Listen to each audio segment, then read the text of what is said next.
I'd like to introduce my novel, The Killing of Chuy Muro, which is also being made into a film, a project of interest to local filmmaker and cinema curator George Sandoval, who's making this video. The story is set in coastal California in 1963, where and when I grew up. And I wrote the first version 15 years ago, originally titled Beachtown Blues. In the early 60s, beach towns were just emerging in the California culture, shaping the West Coast zeitgeist that many young people in the country would come to idealize in the 1960s and 70s. Tied to the story's growth, discovery, and division is an underlying melancholy, the blues, that haunts the first-person narrator who's hiding a secret from the reader and, in fact, from the town. The period also marks a seam in American history when the blues invaded the consciousness of white American music.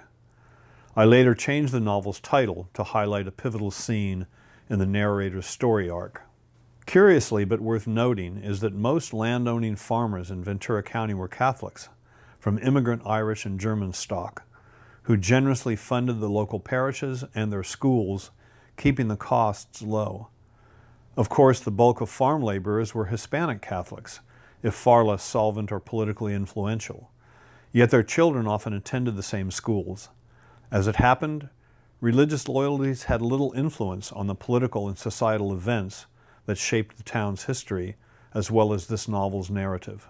Television news became prolific in the 60s, putting segments of our society and its perspectives in full view, things that young minds didn't want to miss at a time when America was growing up. Parts of the country were throwing off attitudes they'd held for a century, other parts holding back. An enlightened presidency, Congress in places, and the Supreme Court moved us closer to justice, while reactionary prejudice and racism held justice back.